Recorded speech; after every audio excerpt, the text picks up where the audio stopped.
それでは1番をお選びいただいた方のリーディングを行っていきます。今回のテーマは大人の恋愛シリーズです。あの人が感じるあなたの魅力についてお伝えしていきます。よろしくお願いします。では早速見ていきましょう。まずはあの人のお気持ちのテーマっていうところで1枚笑っていこうと思います。今考えていること、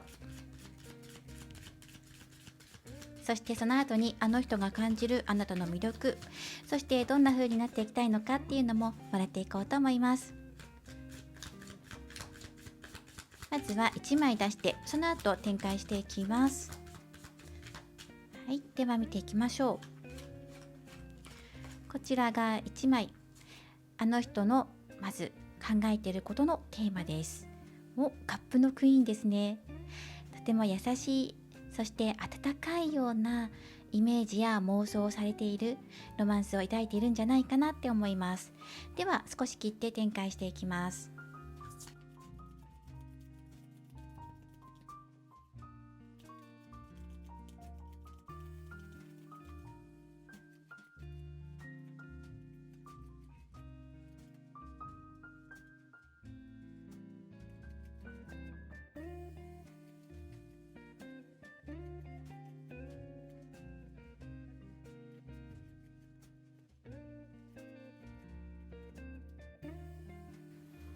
はい、それでは見ていきます。カードの説明です。力のカード、ペンタクルナイト、ペンタクルの2番、そしてペンタクルの8、カップのページにペンタクルのエースです。お二人とも相性がいいなっていうのが入ってきます。まずはあの人のテーマっていうところで先ほど出したこちらのカップのクイーンとこの1枚ですね、見ていきましょう。こちらが愛を感じようっていうことで、そうですね、まさに2人で愛を感じ合いたい、それが今のお相手のテーマなんじゃないかなと思います。愛情の交わし合いとか気持ちを共有させる、通い合わせる、そこには愛があるんだよっていうこと、愛を感じる、それがお相手のテーマです。あなたのぬくもりに包まれたい、そんなイメージで入ってきます。優しさをもっと間近で感じたい。あの人がふと想像するのは、あなたが普段何気なく見せる優しさにもっと近づいたらどんな気持ちになるのかなということです。例えば疲れている時にあなたに出された温かい飲み物、静かに微笑んで大丈夫と聞いてくれる声、そんな瞬間に心の奥がふわっと溶けていく。もしあなたが私のそばにいてくれたら、あの人はそんなことを思いながらあなたの存在そのものに安心と色気を感じているのです。ただ隣で呼吸を感じ合えるような時間、その静かな温かさをそっとあの人はロマンチックに妄想されています。かなりね、このロマンチックなイメージで入ってくるので、すごくデートの場所とかもの雰囲気を考えたりとか、おしゃれな場所でっていう風に感じているような、もともとそのような傾向のある方なんじゃないかなとも思います。今愛を感じ合いたいっていうのがあの人のテーマでは、実際にどんなことを感じているのかっていうのもね、一緒に見ていこうと思います。どんなこと、そうですね、まずは相性がいいっていうのが入ってくるので、普段何気ない会話をしていてもいいなっていうふうに思っていたりとか、いつも自分のそばにいてくれるっていうのがある安心感ですよね。そして感じるっていうのがやっぱり入ってくるので、それは気持ちだけではなくて肌と肌が触れるっていうのがあるんです。例えばちょっと手が触れてみたりとか、そういうこともあったかもしれません。恋にではないんですけど、ちょっと手が触れてしまってっていうような瞬間もあったかもしれないですね。そして同じ時間を一緒に過ごしています。そしてこれからももっと日々重ねていきたいんですって、そういうのも入ってきているので、今このあなたと一緒にいる時間を大切にしていますって、そのようなお相手のお気持ちやメッセージっていうのがとっても入ってきます。そしてあなたがとてもチャーミング、可愛らしい方っていうのが入ってくるし、お相手に対しても好意を向けてくれているなっていうふうに感じています。なので両片思いのような状態なんじゃないかなって思うんですね。あなたを見ていて癒されたりとか、優しさをもらったりとか、時々見ていて可愛いなっていうふうに思ったりとかもするみたいです。デートしたいなっていうふうに思ってると思いますので、これから近い未来デートの可能性もすごくあるんじゃないかなということと、もうすでにデートしているよっていう方は引き続きデートを楽しんでいきたいなっていう気持ちがあります。とても誠実な方、お互いそうだし、お互いがちゃんと向き合ってこれで愛情を表現されてるんだなっていうのが伝わってきます。これからもうちょっと緩めて楽しく過ごしていきたいなっていうのがあるんです。例えば今仕事関係で一緒ですっていう方は、プライベートの中になって友達のような感じに少し輪を広げていくというか、2人の心の余裕を持たせていきたいっていうのが入ってきています。ただロマンスとか真面目さとか誠実さっていうのはずっとキープしているので、羽目を外すっていうわけではなくて、もうちょっと緩くやっていけたらお互いいいのかなって、そういう気持ちはしています。そしてなかなか会える時間がそんなに多くないのかなっていうふうには感じるんですが、それでもそのちょっとした時間でも何気なく交わす会話のやり取りの中に面白さがあったり、楽しさとか癒しさがあるっていうことはお相手伝えてきてくれています。そして自分からもゆっくりだけど誠実に向き合っていきたいっていう、そういう気持ちも見えていますから、これから焦ることなくお互いのペースで進まれていくような、そんな恋愛になっていくと思いますし、今回大人の恋愛っていうテーマで見ていますから、お相手からしたらやっぱり毎日一緒にいたいよねとか触れ合いたいよねっていうのが入ってくるんですね。ちょっとしかない時間の中でも濃い時間を過ごしたい、そういう気持ちですね。そしてご自身は体力があるっていうことで、あなたをずっと愛し続けていきますよっていう、そういう一途さも見えてきているんですね。はい、いいと思います。で、近い未来は自分の器用なところっていうのを生かしていって、いろんなね、楽しみ方をしていきたいなっていう、そういうお気持ちもあるんですね。1枚見ていきましょう。カップの7番。これは迷い、妄想とかそういうことですね。ちょっと見えなかったりとか、ふわっとした感じとか、そういうことも出てきます。基本的にこのお二人、1番さんとこのお相手の相性っていうのはすごくいいので、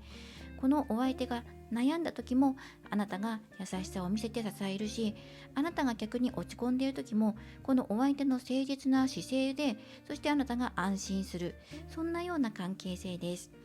どんなに迷ったことがあったとしても2人でこれは乗り越えていくんだっていう、そういうことが入ってきていますね。毎日積み重ねていく、これから先、そうですね、お相手の中でロマンスで頭いっぱいとか妄想とか、そうですね、考えてること、いろんなこと考えるよってことが入ってくる、それはロマンチックなことです。はい。なので、しばらくは実際に肌を重ねるっていうことがもう少し先になるかもしれませんね。それまではたくさん妄想するって、そういう流れになるかもしれません。あなたの優しさに包まれて妄想をするんだとかね、そういう感じでしょうか。願望がたくさんある、いろんなことやってみたいっていうのが入ってくるので、そうですね、デートしてその後にとか、いろんなシチュエーションを考えてるんじゃないかなとも思います。では、あの人が感じるあなたの色気っていうところについても見ていこうと思います。1番さん、割とスムーズに流れが、展開されていくんじゃないかなと思います。今すぐにっていうわけではないかもしれないんですが、お二人のペースの中でゆったりと穏やかに進んでいくような流れになっています。ルノルマンからもメッセージもらっていこうと思います。ガーデンのカードですね。やっぱりデート近々あるんじゃないかなっていう風に入っています。ガーデンは交流とか、もちろんデートもそうなんですが、お食事をしたりとか人との交流の場所っていうのが入ってくるので、デート近いんじゃないかなっていう風に感じますね。ぜひお誘いされたら乗っていってくださいということで、スケジュール管理しておくことっていうのもいいかもしれないですね。ご自分からお誘いする時も前もってお誘いして、絶対その日は開けておこうっていう風に決めておくのもいいかもしれません。ではオラクルカードからもアドバイスもらっていきましょう。こちらのオラクルカードからは、あの人が感じるあなたの魅力、色気っていうところについてもらっています。さあ見ていきましょう。マーメイドのオラクルカードからは、レディーセットゴー、さあ今だよとか、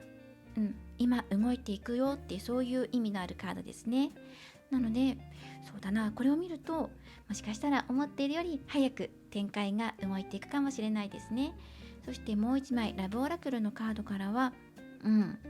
運命の人っていうカードが入っていますね。はい、ということで、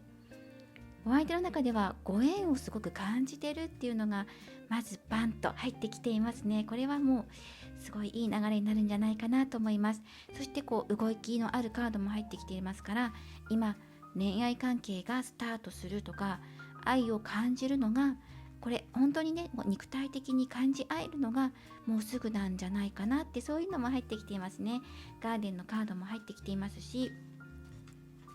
いい流れになっていくんじゃないかなと思っています。あの人が感じるあなたの魅力、色気っていうのは、やっぱりこの運命の人っていうのが一番強いですよね。運命を感じさせるような特別な空気感。外見では普段あなたが穏やかでも、時々見せる真剣な目つき、そこに強いインパクトをお相手に残しているようです。視線が合った瞬間、あの人は自分だけを見てくれていると感じているようです。では、仕草はどんなところに色気を感じているんでしょうか。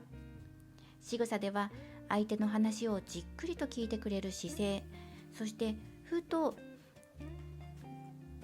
した瞬間ですねに口元に浮かぶ微笑み、そして安心感と同時にドキッとさせるような魅力、声のトーンが優しく変わるところにもあの人は色気を感じているようです。基本的に穏やかで可愛らしくて優しいっていうのが入ってきますね。そして内面の魅力っていうところも見ていきましょう。あなたは自分の気持ちに正直、そしてやりたいことに向かって一歩踏み出していくその前向きさがあの人を強く引きつけています。あなたの明るさや勢いが情熱的で、一緒に未来を作っていきそうだなという信頼につながっています。そして何よりあなたがお相手を特別だと思うその感覚がお相手にも伝わっていて、あの人も心の奥でもしかしてあなたが運命の相手かもしれないと感じ始めているようです。あの人との間に感じる特別な引力を大切にしてください。きっとお相手はあなたにとって人生を豊かにしてくれる大切な存在になるでしょう。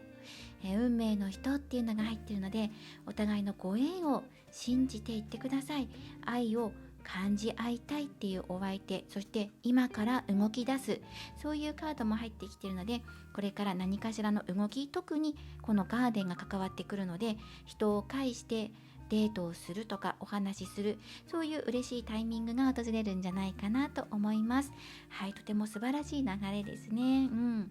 今お相手の方からも動き出そうとしているし、あなたの方からも動きたいなっていうふうに思ったら動いてもいいよっていうふうにも入ってきています。ためらわずにお誘いしてみましょう。重く問いかけるというよりは、ふわっとした感じ、柔らかさっていうのを出されるといいかもしれません。では、お選びいただいたオラクルカードからのメッセージをもらっていきましょう。こちらからはより魅力を高めるためにっていうことでアドバイスもらっています。このカードは満ちている人は美しいというカード。キーワードは豊かさ、思いやり、そして行動です。色気は心が満ちている人に自然と漂うものです。あなたが誰かを思いやるとき、その目線や仕草の奥には柔らかな余裕が感じられます。それこそがあの人を引きつけてやまない魅力の一つ。例えば、お茶を入れるときカップを両手で差し出す。花屋の前で足を止めて季節の花を眺めながら綺麗だなとつぶやく。そんな日常の一コマにあなたの優しさと温かい空気がにじみ出ています。まさにこのカップのクイーンのような、そういうイメージですね。魅力として映っています。では、魅力を高めるためにできること、開運アクションです。一つ、お気に入りのリップや香水で自分自身を少し丁寧に彩ってみる。2つ目、ありがとう、嬉しいという言葉などをゆっくりと相手の目を見て伝える。3つ目、相手が言ったことを少し間を置いて繰り返すように受け止める。それだけでも聞いてくれてるなという印象が深まっていきます。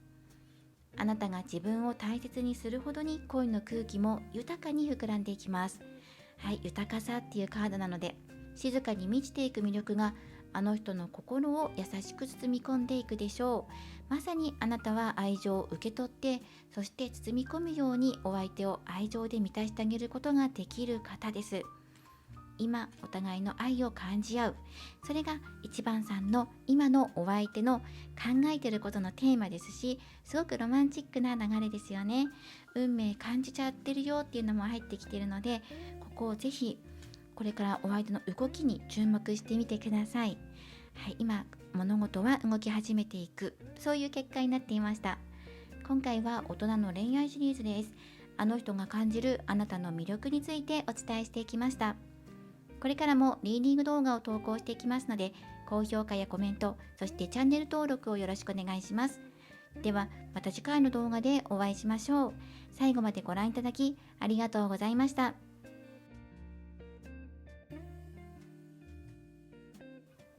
それでは2番をお選びいただいた方のリーディングを行っていきます。今回のテーマは大人の恋愛シリーズです。あの人が感じるあなたの魅力や色気についてお伝えしていきます。ではよろしくお願いします。ではタロットカードを展開していきます。まずは1枚切ってあの人が感じるあなたの魅力、そしてあの人が考えている今の妄想のテーマについて1枚出していきます。その後にあなたの魅力についてカードを詳しく展開していこうと思います。まずはあの人が考えていること、感じていること、テーマ1つください。は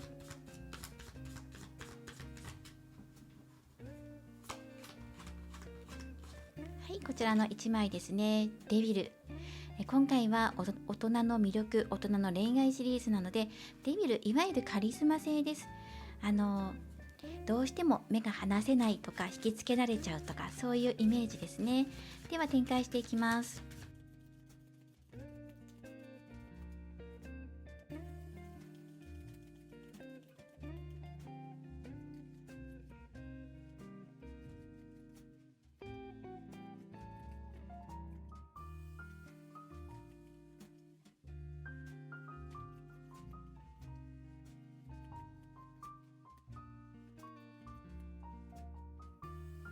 はい、それでは見ていきましょう。カードはペンタクル3番、ワンドの7番、カップの8番とソードの9番、マジシャン、タワーのカードです。そしてこちら1枚見ていきましょ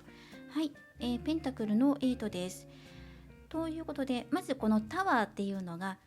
ショッキングなこととか大きい揺れなんですね。ショッキングというか大きい衝撃っていう感じです。今回で大人の恋愛シリーズなので、ここが今現在のお二人の課題点だったりとか、お相手が自分の中でこうした方がいいのかな、ああした方がいいのかなっていうふうに考えているところです。それが大きく揺れることとか、そうですね、タワーなので衝撃とか大きさ、とてつもないこととか、天地を揺るがすようなそういう衝動ですね、衝撃っていうのが入ってくるので、そこがちょっと気になるなっていうふうにお相手が感じていること、そしてあなたに対して考えていることで、まずデビルなので、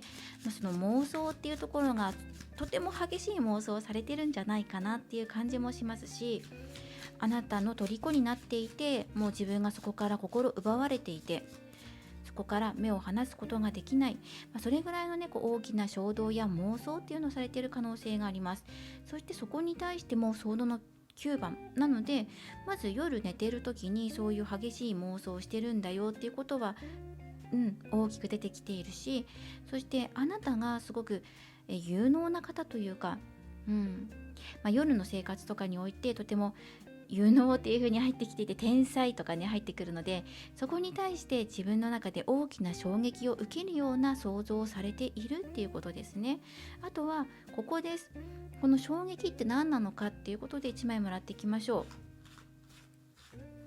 う。もう少し詳しくもらっていくと、11番無知のカードなので、まず痛みとかですねっていうのが入ってくるので、もしかしたらこの方の妄想の中で、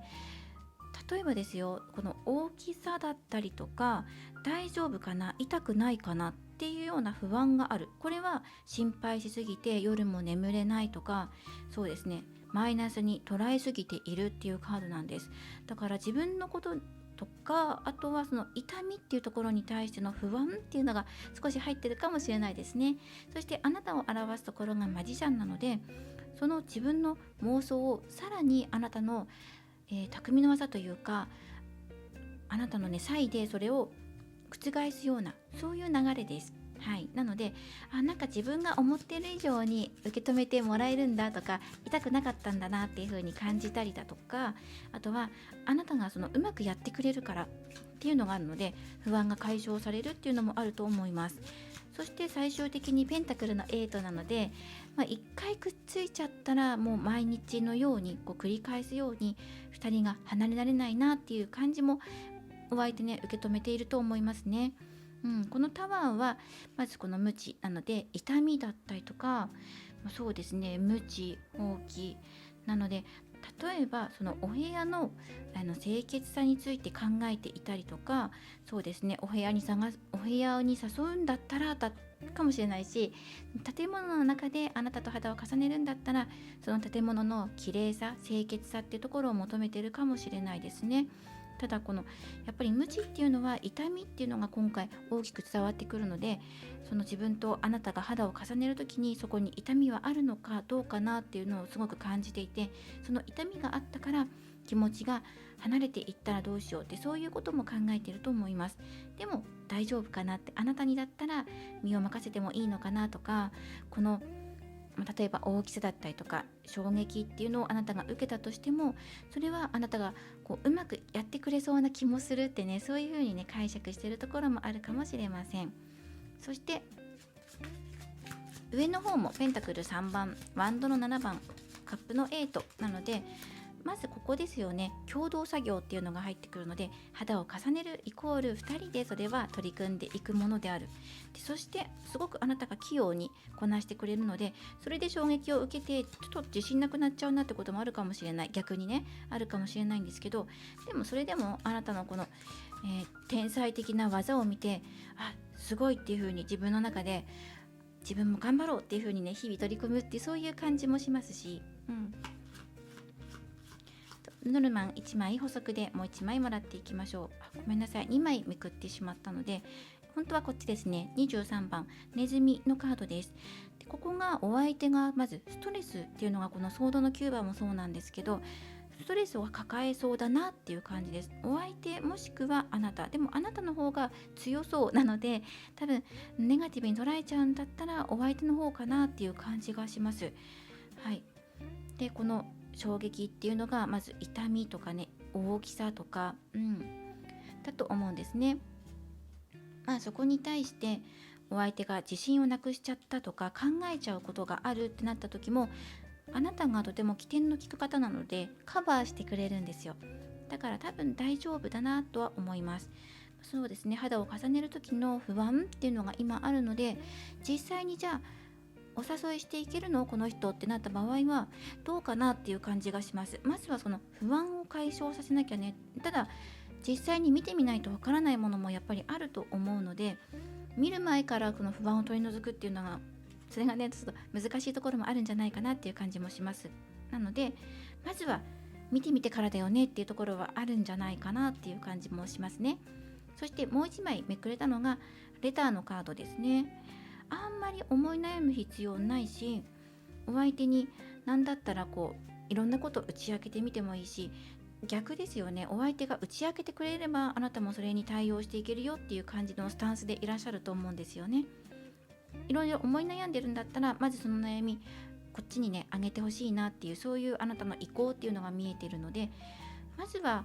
いろんなことを伝え合うこと、シェアすることっていうのがポイントになってくるかなと思います。レターのカードです。お誘いするんだったらメールでのお誘いっていうのが一番可能性が高いかな。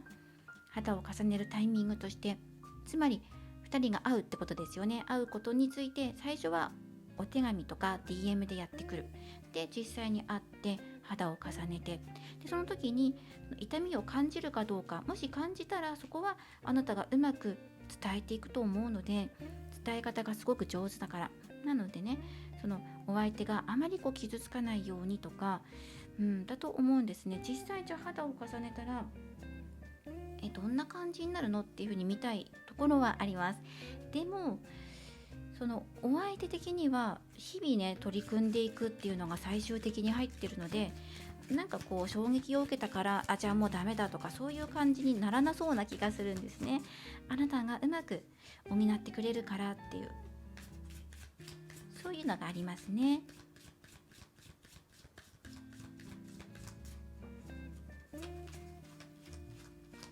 はい、1枚もらっていきましょう。実際肌を重ねたらハーミットのカードです。あなたが思っている通りなんじゃないかなと思います。思ってるほどこのタワーとか出てくるから、なんかすごい痛いことあるのかなって思うかもしれないけど、なんか許容範囲内だったっていう風なね、そんな結果になるかもしれません。大丈夫とか、あと経験豊富っていうそういう意味もあるので、なんかカバーできそうな気がしますね。自分の経験と知識、そしてお相手の経験値から、お互いのことを総合的に見ても大丈夫そうな感じがします。肌を重ねても。では、お相手が感じるあなたの、魅力や、そしてあとテーマですよね。まずこの妄想のテーマが虜になっているっていうデビルと、プラスこちらです。ソウルメイトのカードですね。魂のつながりとかそういうことですね。だから離れられないっていう、そういうこともあるかもしれません。なるほど。あの人のテーマとしては、あなたと一緒にこの運命を変えていく流れを作りたいっていうのがあの人の今思いのテーマですね。もちろん大人の恋愛なので、そういう意味でもあなたと一緒にこの自分の多分コンプレックスとかがあると思うトラウマとか、それを乗り越えていきたいっていう気持ちが強いと思います。また生まれ変わってもきっとまたあなたを好きになる。あの人はあなたと目が合った時、不思議と初めてじゃない気がしたというふうに思ったことがあったかもしれません。沈黙が心地いい、同じものを見て笑える、そんなふとした瞬間に、きっとこの人と前にもどこかで会っていた気がすると根拠もなく思ってしまう。それがソウルメイトです。あの人の妄想はあなたと一緒にいる未来の景色。喧嘩しても忙しくてもそれでも一緒に笑っている2人の10年後、あなたとだったらどんな困難も大丈夫と言える、そう信じてしまう深い感覚。それがあの人が感じる本物のロマンスです。はい、虜になっている、それぐらい強い結びつきを感じてるよっていうことですね。では、あなたの色気、あの人が感じるあなたの色気ってどういうところっていうのを、失礼しました、どういうところっていうのをこちらのオラクルカードからもらっているので見ていきましょう。まずドルフィン&マーメイドのカードからは、これもソウルメイトですね。2枚目です。はい、なんか今あなたのところにロマンスが訪れようとしているっていうことと、あとこちらですね、ラブオラクルからは自分を知るというカードです。この2枚からお相手が感じるあなたの色気、魅力っていうところをお伝えしていこうと思います。本当の自分を映すあなたの色気。あの人が感じるあなたの色気は作られたものではありません。あなた自身の素顔にあります。外見は自然体の服装や髪型がかえって隠しきれない魅力を引き立てています。飾らない姿があの人にはとても新鮮で大人っぽい色気に映っているようです。では、仕草はどうでしょうか。どんなところに色気を感じているのか。それは話す時に視線を少し外して少し考え込んでいる仕草、またふと黙って自分の世界に入っていく瞬間、それが相手にもっと知りたいと思わせるミステリアスな魅力をあなたが放っています。自然な笑顔の奥にどこか深いものを感じさせるのもあなたの色気の一つです。では、性格的に内面からにじみ出てくる魅力はどこか。それは自分の気持ちを丁寧に探ろうとする誠実さです。それがあの人を深く引きつけています。周りに流されず自分の心と向き合おうとするあなたのその姿勢が、この人は本物だと思わせるのです。特に他人の期待を背負わずに素直に自分はこう思うよと言える強さに、あの人は大人の魅力を感じている。あなたは自分自身をよく知っている。よくよく自分を観察してチェックしていますし、自分の状態も分かっている。そしてやっぱり何より強いのがソウルメイトが2枚揃ってるってことですよね。それぐらいね、離れがたいお互いの存在や魅力を感じ合っている。それぐらいの衝撃を受けるってことかもしれないですよね。ドーンって胸に来るとか、肌を重ねた瞬間に雷が走るような衝動を受けるかもしれません。でもいずれの形にしてもあなたの中ではそれをうまくカバーしていける力ありますからねっていうふうに言われてるので大丈夫だと思います。なんかこう痛いことあって辛いのかなとかではなくて、大丈夫っていうふうに自分の中で思える。そしてあとはお相手ですよね。お相手が感じているこの痛み、ストレスとか、あとは不安な気持ちっていうのを包み込んでいくようにされるとお互いうまくまとまっていくんじゃないかな。大丈夫です。最終的なところにペンタクルの8が入っているので、やっぱりこの日々の積み重ねっていうところですね、鍛錬するっていうのが入ってくるから、よりお互いがいい関係性を築き上げていくような、そんな未来になっていきます。ではお選びいただいたオラクルカードから最後にメッセージをもらっていきましょう。よりご自身の魅力を高めるためにというメッセージです。こちらのカード、信じている自分、それが一番色っぽいというメッセージ。キーワードは勇気、自己表現、真の強さです。本当のあなたの色気というのは飾ることではなくて覚悟、心の覚悟から生まれていきます。例えば会いたいな、話せて嬉しかったと素直に言葉にできた時、そこにはあなたらしい強さと美しさが宿っています。あの人が惹かれているのはあなたの中にある静かな自信です。うまく言えなくても、たどたどしくても、ちゃんと気持ちを伝えようとするあなたのその姿にあの人は心動かされています。では、より魅力をアップさせるためにできること、開運アクションをお伝えしていきます。一つ、鏡に向かって私は私のままでいいと一言つぶやいてみる。自分を知る一つのツールとして私は私のままでいいと鏡に向かって言う。二つ目、服やアクセサリーで自分らしさを一つだけ取り入れてみる。例えば深みのある赤や肌なじみのいいゴールドなどもいいでしょう。その赤やゴールドっていうのがラッキーカラーかなと思います。三つ目、LINE やメッセージでふと心に浮かんだ思いを一言添える。今ふとあなたの顔が浮かんでとか、この曲聴いたらあなたのこと思い出したよとか、一報を入れるってことですよね。あなたからお手紙を送る、思いを伝えていく。少しのことでも構いません。今日こういうことがあったとか、あなたのことを考えていたようでもいいですし、お相手の負担にならないような、そのバランスを見ながらやってみてください。この3点がよりあなたの色気をアップさせてくれる開運アクションです。この素直に伝える勇気っていうのは誰よりも色っぽい魔法となります。あなたが自分を信じて動いた時、恋は少しずつ確かなものへと変わっていきます。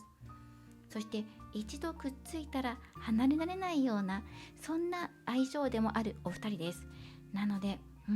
強い衝撃が走るけれども、だからこそ結ばれていく、離れられない、そんな熱い2人ですねになると思います。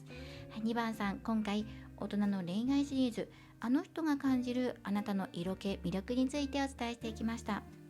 これからもリーディング動画を投稿していきますので、高評価やコメント、そしてチャンネル登録をよろしくお願いします。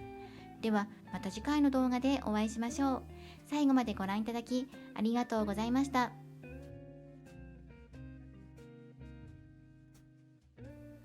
それでは3番をお選びいただいた方のリーディングを行っていきます。今回のテーマは大人の恋愛シリーズ、あの人が感じるあなたの魅力、色気についてお伝えしていきます。よろしくお願いします。3番をお選びいただいた方、こちらウィズダムというカードです。とても可愛らしい水色のカードですね。紫のカードですね。失礼しました。はい、では、タロットカードで展開していこうと思います。まずはあの人の妄想のテーマとして1枚もらっていきましょう。今どういうことをあなたとの間で妄想しているのか、テーマになる1枚見ていきます。その後にあなたの色気について、あの人が考えていることや妄想を含めて流れを出していこうと思います。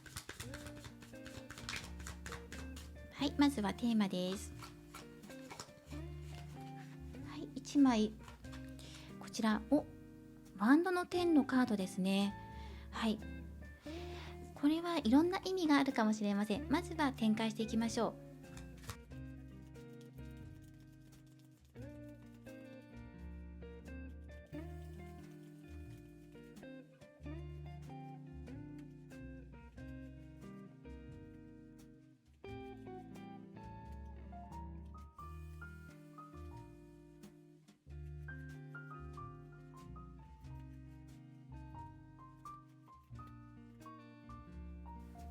はい、それでは見ていきましょう。3番さん、好きなお相手甘えん坊ですねっていうのが入ってきています。可愛らしいなと思いました。カップのエース、つなれびとカップのページ、テンペランス、節制のカード、ペンタクルの7番、ソードのキングのカードですね。そしてこのワンドの点っていうのが、この他のねカードを見ていると、この方の妄想のテーマっていうのがまず濃い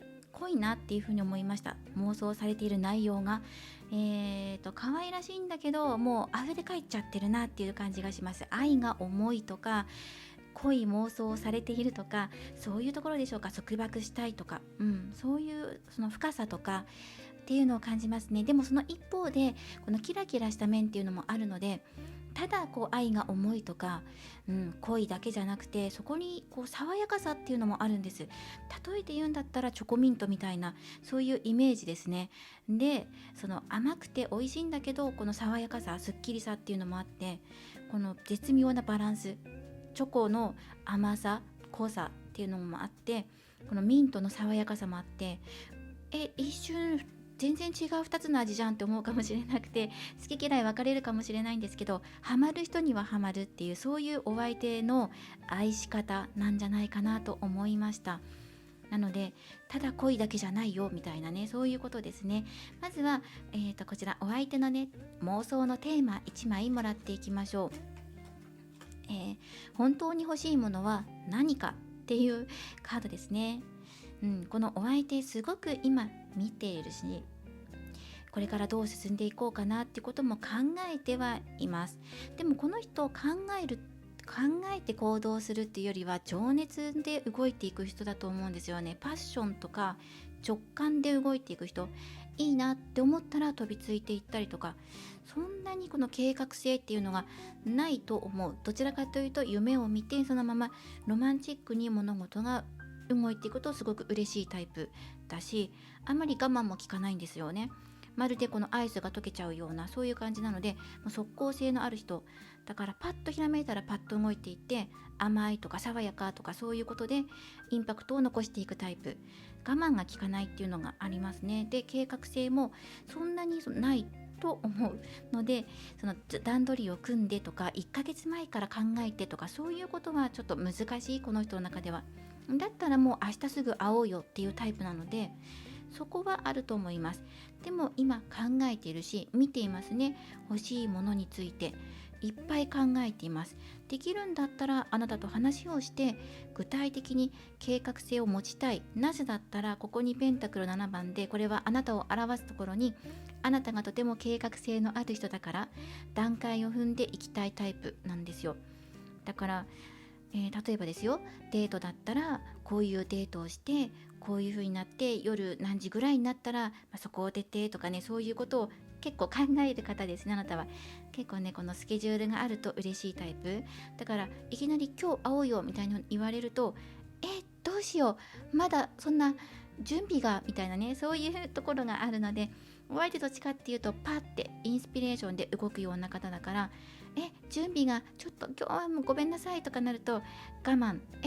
もう今がいいのにみたいな、そういうね甘えん坊なお相手、可愛らしいなっていうふうに思いますね。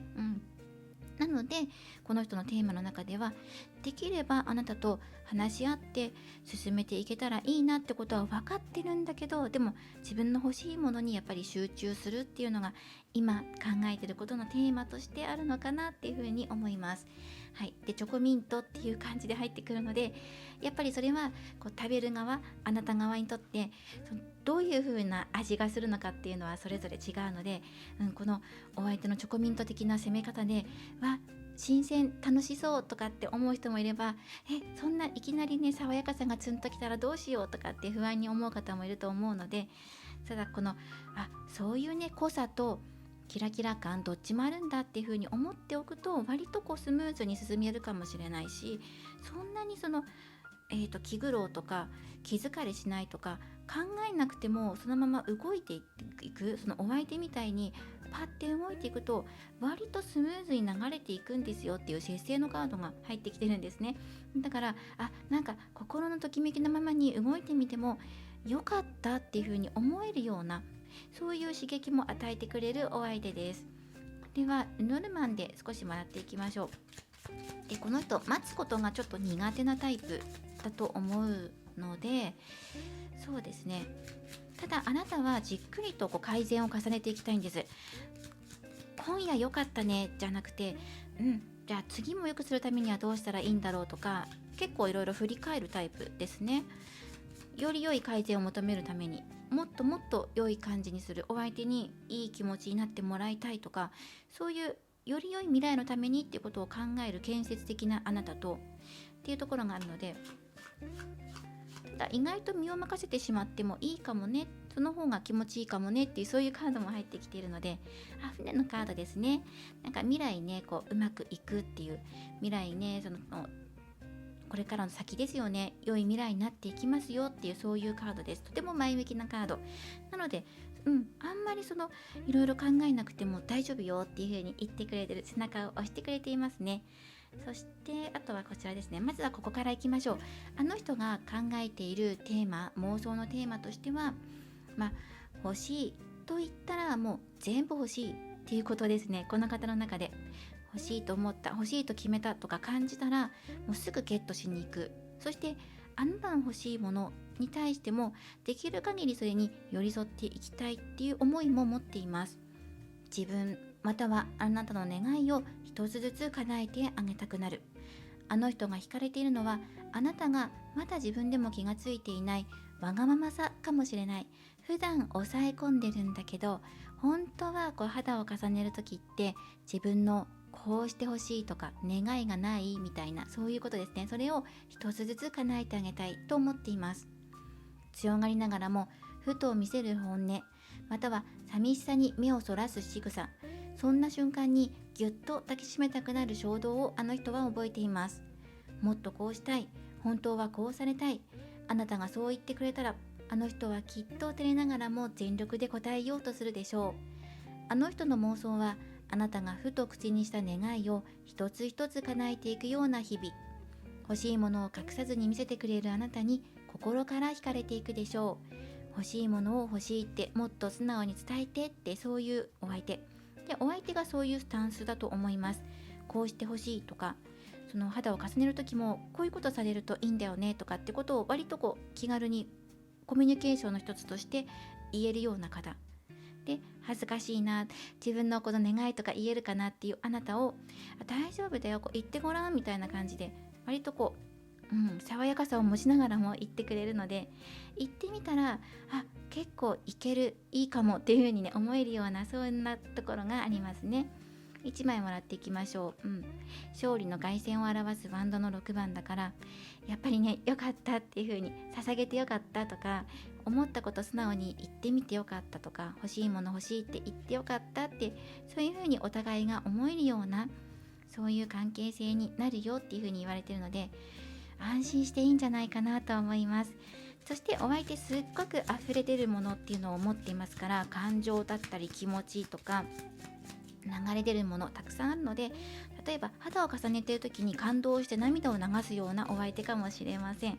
そういう一面もあるかなと思いますね。頭で考えるんじゃなくて感じるんだよって、そういうのも入ってきています。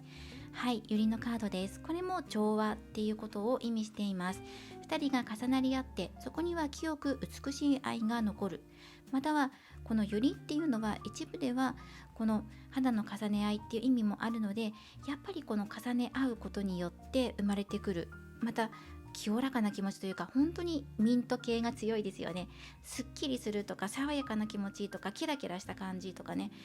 嬉しい気持ちで満たされるとか、そういうことですね。肌を重ねて、もちろん内容としては濃いんだけど、ただ濃いだけではなくて、やっぱりミントな部分っていうか、爽やかで甘さっていうのも残っていて、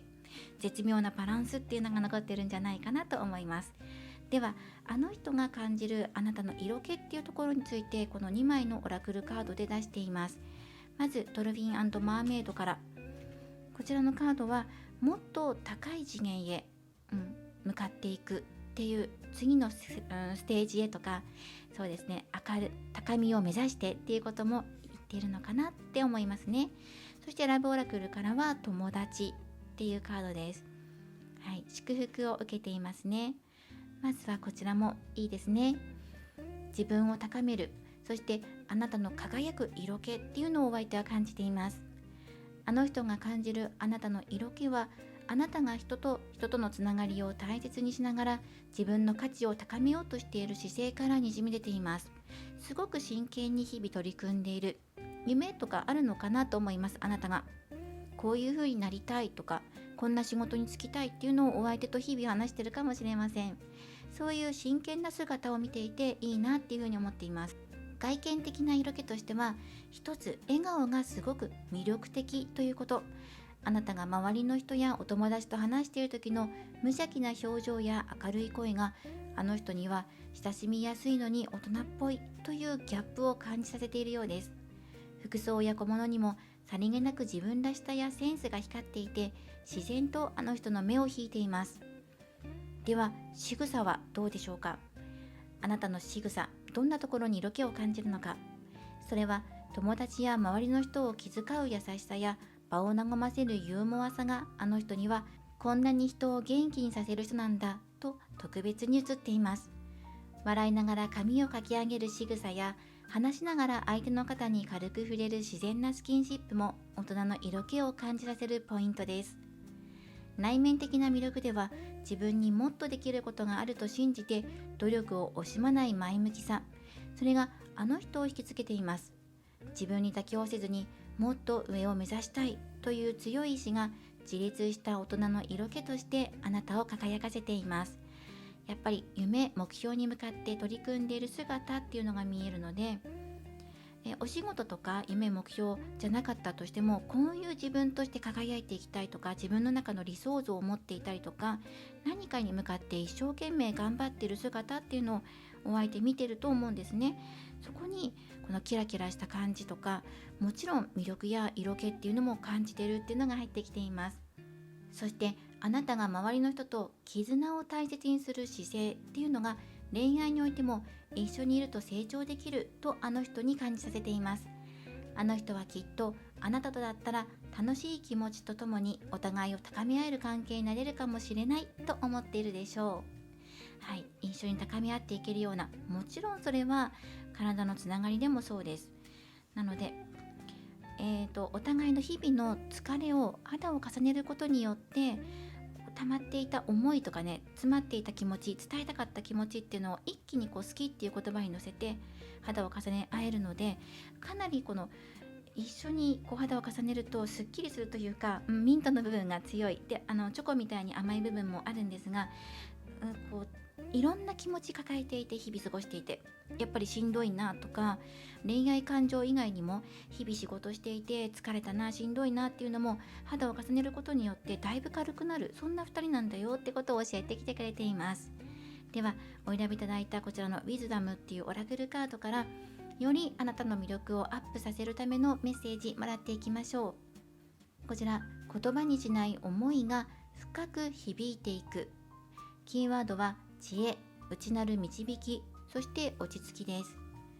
色気とは何も言わなくても伝わってしまう雰囲気のようなもの。あなたのそっとした視線やふとした間の取り方、それは余白のある美しい詩のようにあの人の心に残っています。例えば話をするとき、言葉を遮らずに最後まで相手の話をちゃんと聞く姿勢、一緒にいる時間、スマホを置いて空気のやり取りに耳を澄ませる姿、それだけであなたの持っている静けさの色気が深く濃く伝わっていきます。ではどういうことをしたらより魅力アップにつながっていくのかというと、まず一つ、お気に入りの本を一冊持ち歩いて静かな時間を大切にする。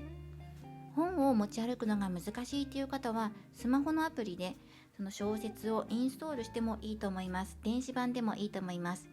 そして2つ目、姿勢をスッと整えて丁寧な動作を意識する。それだけで印象が深まってぐっと変わります。3つ目、話すときは少しだけゆっくりめに、語尾に余韻を残すように話すと深みのある魅力としてお相手に移っていくでしょう。あなたの中にある落ち着きさと知性というのはじんわりと心を引きつけていきます。そしてその静かな色気は時間が経つほどにあの人の中で強く残っていくでしょう。香りがのようにあなたの香りとしての持ち味、魅力っていうのがあの人の中に残って忘れられなくなる。ふと思い出す、あなたの仕草っていう風にね思い出すので、少しずつ残していくっていうね、そういうことをされるとより魅力が高まっていくんじゃないかなと思いました。今回は大人の恋愛シリーズ、あの人が感じるあなたの色気や魅力についてお伝えしていきました。これからもリーディング動画を投稿していきますので、高評価やコメント、そしてチャンネル登録をよろしくお願いします。ではまた次回の動画でお会いしましょう。最後までご覧いただきありがとうございました。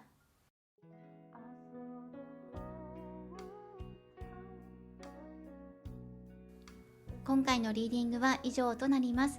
大人の恋愛シリーズ、あの人が感じるあなたの魅力や色気について、そしてより魅力を高めるための開運アクションをお伝えしていきました。ぜひ参考にしてみてください。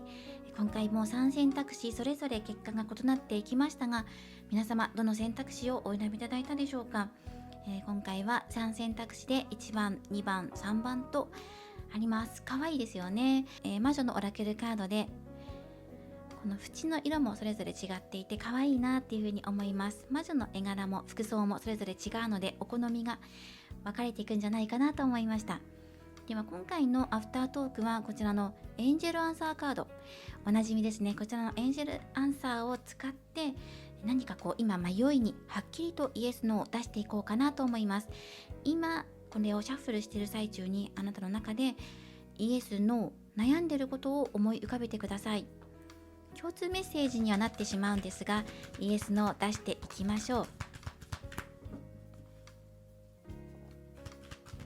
今思っていること、今答えが欲しいことについてイエスノーどうでしょうか。はい、見ていきます。